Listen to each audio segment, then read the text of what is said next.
Good morning, all of you. I am Dr. Yadura. I am working as an assistant professor in Government Miracles College, Udaipur. I welcome you all in today's session of cost accounting. Today we are going to discuss about objectives of cost accounting. Broadly speaking, there are three objectives. First is the ascertainment of cost of a product. Second is cost control or cost reduction, and third one is the decision making. आज हम पहला objective ascertainment of cost को detail में discuss करेंगे. Detail में discuss करने का कारण ये है कि कहीं ना कहीं हम कभी कभी सब्जेक्टिव हो जाते हैं, जहां हम ये सोचते हैं कि हमने सुना है कि असरटेनमेंट ऑफ कॉस्ट के साथ सेलिंग प्राइस डिटर्मिनेशन भी कॉस्ट अकाउंटिंग का ऑब्जेक्टिव होता है. देखिए, यहाँ सब्जेक्टिविटी इस चीज़ में है कि अगर हमें सेलिंग प्राइस फिक्स करना है तो कॉस्ट के फिगर के साथ साथ हमें प्रॉफिट का फिगर भी चाहिएगा. एंड द कैलकुलेशन और estimation of figure of profit और amount of profit is not a part of cost accountant job, it's a part of finance manager job. That means this thing is done in financial management. और financial management में भी हमारे जो investors हैं, हमारे जो share holders हैं, वो लोग जिन्होंने हमारी कैपिटल में कंट्रीब्यूट किया है, उनकी एक्सपेक्टेशन को न्यूमेरिक एक्सप्रेशन देते हैं जिसे हम कॉस्ट ऑफ कैपिटल बोलते हैं. उस कॉस्ट ऑफ कैपिटल को कहीं ना कहीं हम एज ए टूल यूज करके प्रॉफिट मार्जिन का एस्टिमेट लगा सकते हैं. But even then ultimately decision is to be taken by top level of management. That means if any cost accountant is fixing the selling price, that means he is taking care of all these things. He has taken into consideration the advice of finance manager. He is tabling the matter with the top level management, and after that he can fix the selling price. यहाँ पे हमें इसे conceptually और logically समझने के पीछे reason ये है कि हमें ये पता होना चाहिए कि कॉस्ट अकाउंटिंग की स्ट्रेंथ क्या है, हम क्या कॉस्ट अकाउंटिंग में कर सकते हैं और क्या कॉस्ट अकाउंटिंग में हम नहीं कर सकते हैं. तो आज के सेशन में यही चीज हम डिस्कस करेंगे. So let's begin with the session.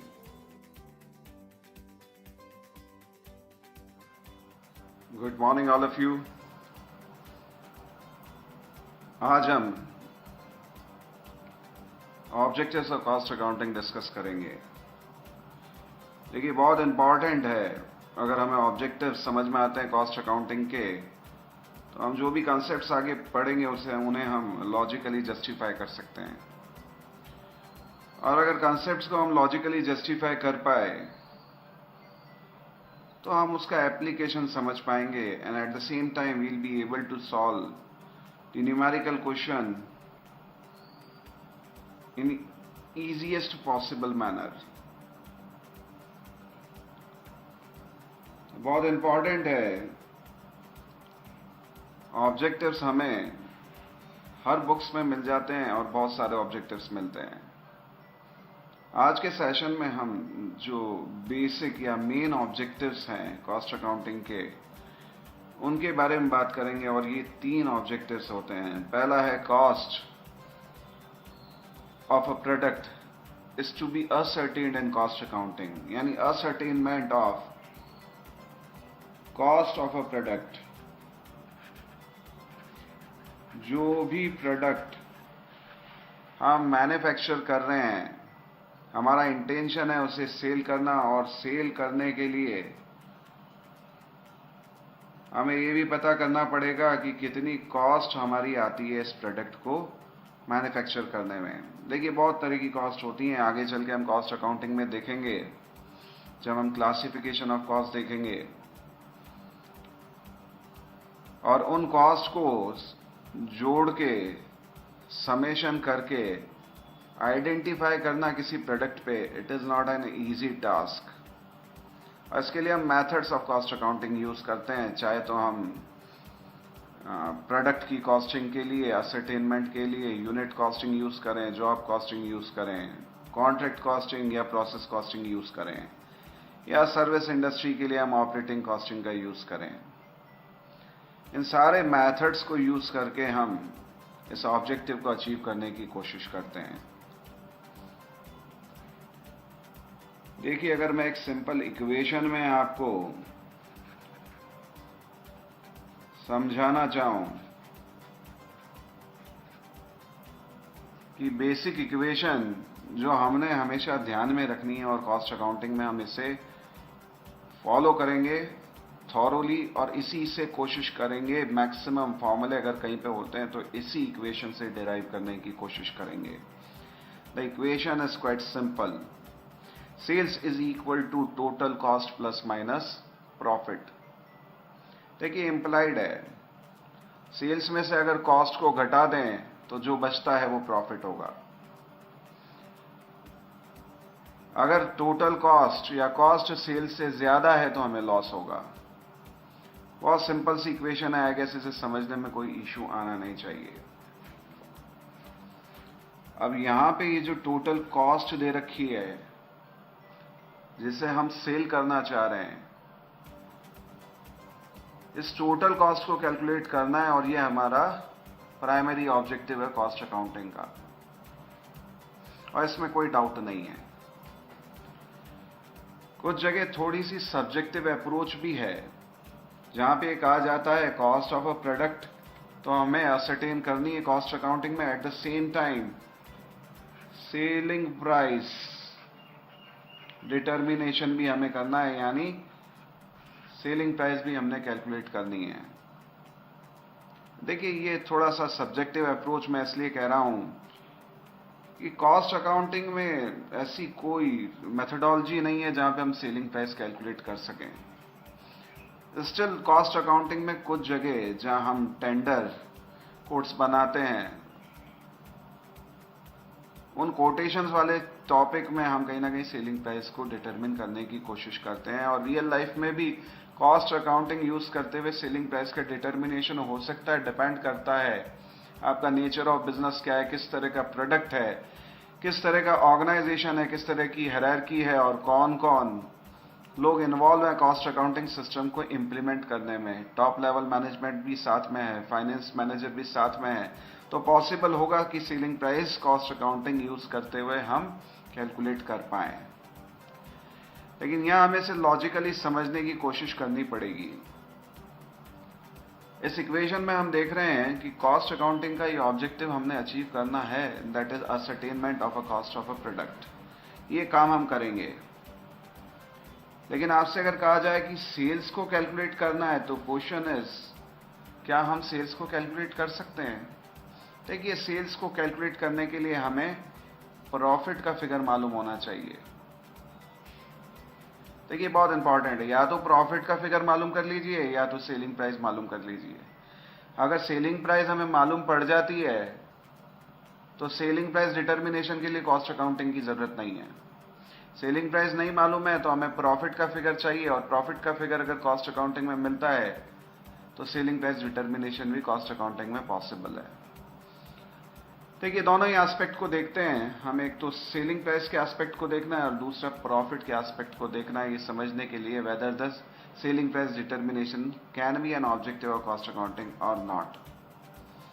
देखिए जहां तक हम बात करते हैं सेलिंग प्राइस डिटर्मिन करने की, सेलिंग प्राइस डिटर्मिनेशन के लिए अगर हम बात कर रहे हैं परफेक्ट कॉम्पिटिटिव मार्केट की, एक मार्केट जो परफेक्टली कॉम्पिटिटिव है, यानी कि नंबर ऑफ सेलर्स भी बहुत है, नंबर ऑफ बायर्स भी बहुत हैं, तो ऐसे मार्केट में जो सेलिंग प्राइस होती है, that selling price is determined by the market.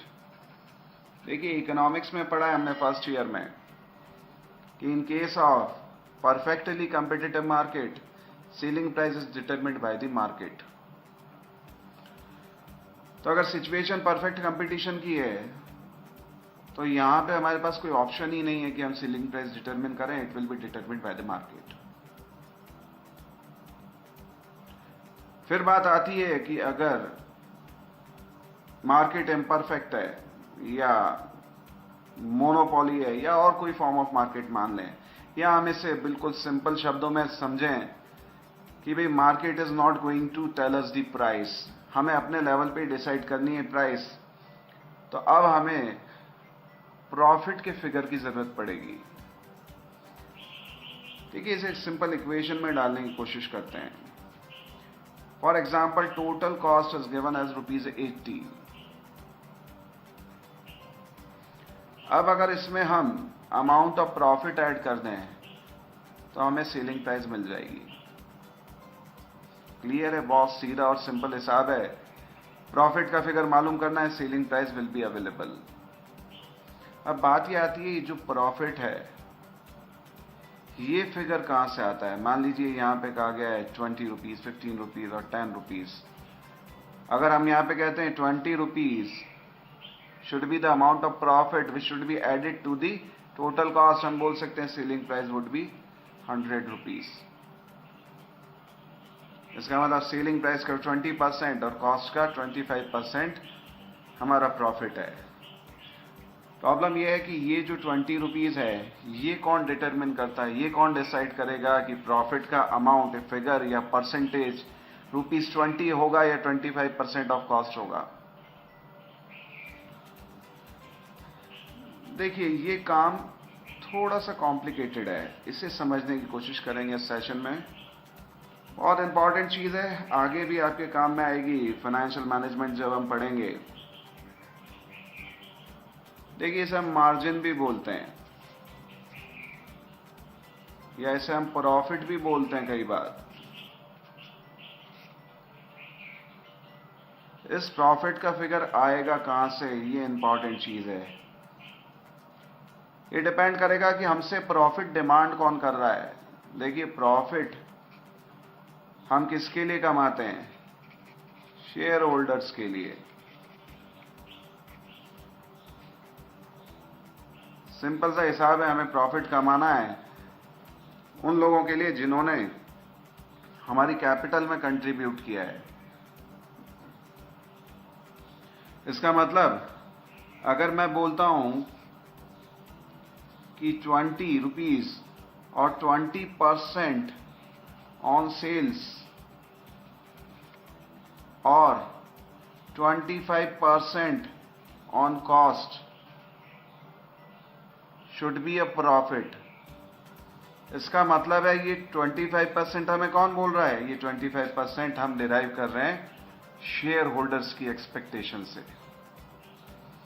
यानी हमारे जो फंड प्रोवाइडर हैं उनकी एक्सपेक्टेशन क्या है, इस पे डिपेंड करेगा कि हमारा अमाउंट ऑफ प्रॉफिट क्या होगा। चलिए एक सिंपल सा एग्जांपल लेते हैं। मान लीजिए आप एक बिजनेस स्टार्ट करते हैं और आपको 1 लाख रुपए की जरूरत है। यानी अब आपको फंडिंग करने वाले लोग चाहिए जो 1 लाख रुपए आपको दे दें। देखिए, बहुत सिंपल रखूंगा एग्जांपल को। मान लीजिए आपको कोई व्यक्ति मिलता है, mister A, and he is ready to give you ₹1 lakh, but at the same time he is expecting 20% of return at the end of the period in the form of dividend or whatever may be the time or time of realization. अब अगर हम ये 20% calculate कर रहे हैं, इसका मतलब हम जो भी इन्वेस्टमेंट करेंगे उस पे हमें 20% रिटर्न कमा के शेयर होल्डर्स को देना है मिनिमम। देखिए, इसमें फर्दर कैलकुलेशंस होते हैं, हम उनकी बात नहीं करते हैं। हम इसे सिंपल समझने के लिए देखते हैं कि अगर हमारे शेयर होल्डर्स हमसे एक्सपेक्ट कर रहे हैं 20% रिटर्न का, जो भी हमने इन्वेस्टमेंट किया है किसी प्रोडक्ट को बनाने के लिए, तो इसका मतलब इस प्रोडक्ट पे हमें 20% कॉस्ट अज्यूम करनी चाहिए। यानी यहां पे इक्वेशन थोड़ी सी चेंज हो जाएगी। हमारे पास टोटल कॉस्ट का फिगर है, प्रॉफिट का फिगर नहीं है, और सेलिंग प्राइस हमें डिटरमिन करनी है। कॉस्ट का फिगर है 80 रुपीज, इसमें ऐड करने 20% of 80 rupees, that means 80 plus 16 will come to 96 rupees. इसका मतलब सेलिंग प्राइस हमारी होनी चाहिए 96 रुपीज। ठीक बात है, हम बोल सकते हैं कि हम ये कैलकुलेशन कर सकते हैं। प्रॉब्लम ये है, ये 20% कहां से आया? ये 20% शेयर होल्डर्स ने बताया। शेयर होल्डर्स ने किसे बताया कि सर इसका सॉल्यूशन तो फाइनेंशियल मैनेजमेंट में मिलता है। अब देखिए, अगर ये फिगर फाइनेंशियल मैनेजमेंट में अवेलेबल है, ये काम हम कॉस्ट अकाउंटिंग में कर रहे हैं, तो इसका इम्प्लाइड मीनिंग हुआ जब तक फाइनेंस मैनेजर हमारे पास नहीं बैठा है तब तक हम selling price determination cost accounting में नहीं कर सकते हैं। चलिए, फिर भी ये सब्जेक्टिव है, at the same time you need to understand these things logically, and that is the reason why I did all these calculations before you. तो बेसिकली हमें मानना चाहिए कॉस्ट ऑफ अ प्रोडक्ट और ascertainment of cost of a product should be the primary objective of cost accounting.